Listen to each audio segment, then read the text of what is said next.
Hi, it's Shane for Yes to Jesus Ministries. And today I want to speak with you about a strategy on how to read through the Bible. Now, I'm going to suggest something to you. It's not religion. It's just a good best practice. If you want to follow it, I believe that it will bless you. Recently, I was talking to a young man at our youth group, and he was very transparent. He said, I've never read through the Bible before. I've never really read it at all. And, I'm just excited in my heart that we get to have this conversation. I'm going, wow, you're in for such a treat.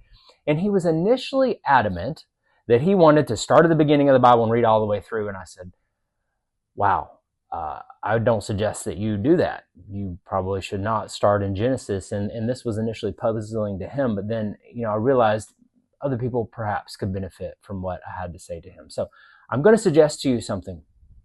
If you've never read through the Bible before, or maybe you've been a believer for a long time and you've read bits and pieces but haven't really been through it.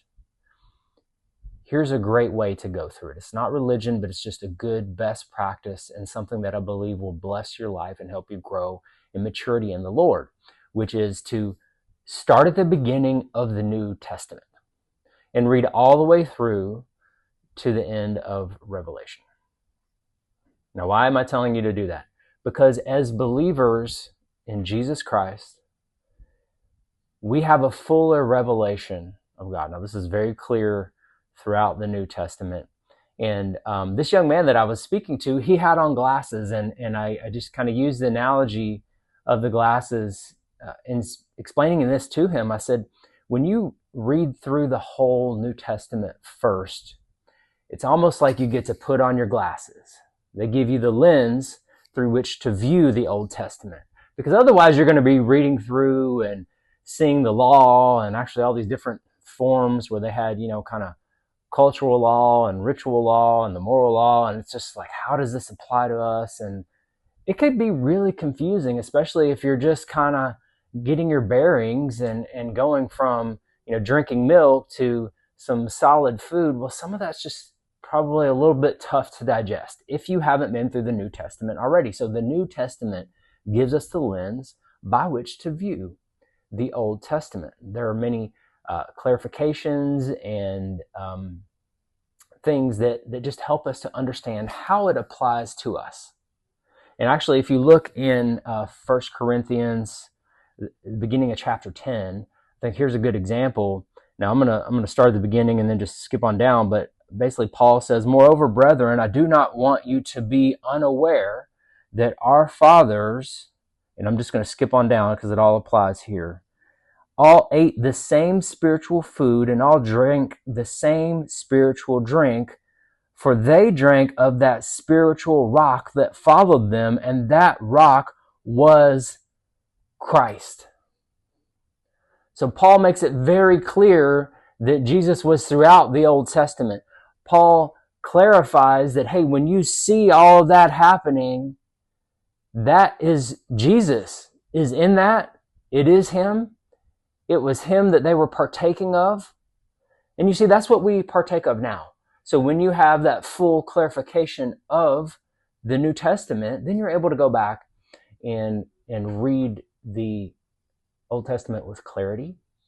And God can use it to incorporate wisdom and even give you more solid food to digest so that your life will be blessed, and that so you can bless others.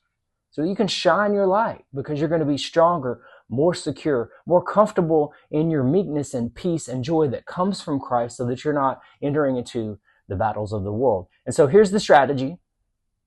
Read through the entire New Testament. Now I'm going to suggest you take maybe a chapter a day. That'll put you at a decent pace. You can do a couple. You can have a goal of a chapter, and then if you get 2 or 3, wonderful. But read through it all in order. Don't skip anything.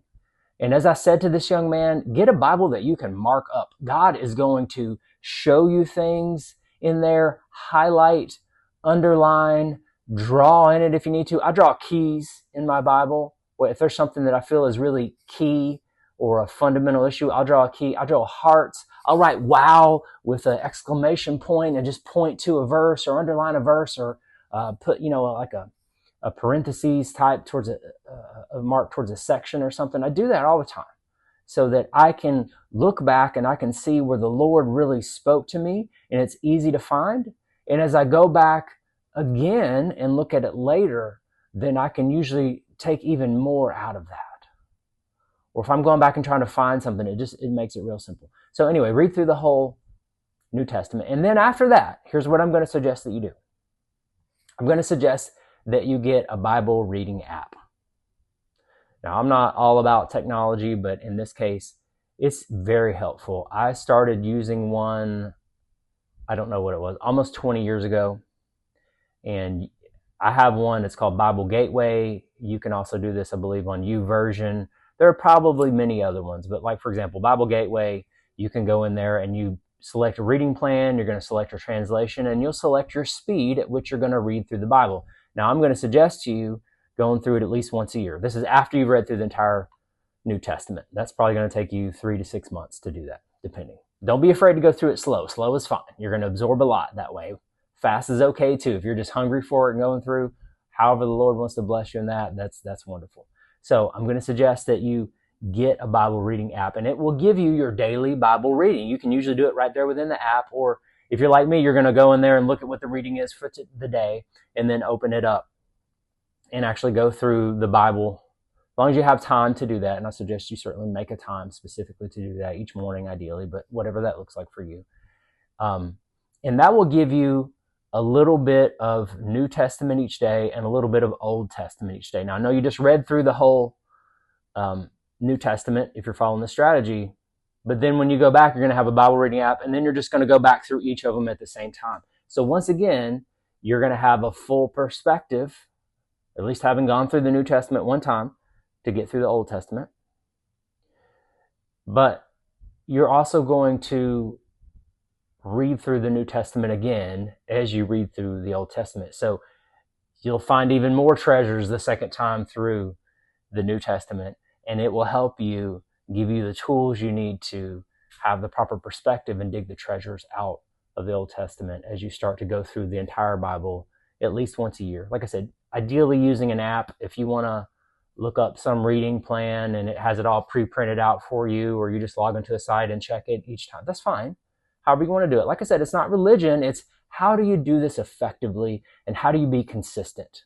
Because what I'm going to encourage you not to do is just open up your Bible every day and go, okay, God, what do you want me to read today? There are some times when you're going to do that. That's okay.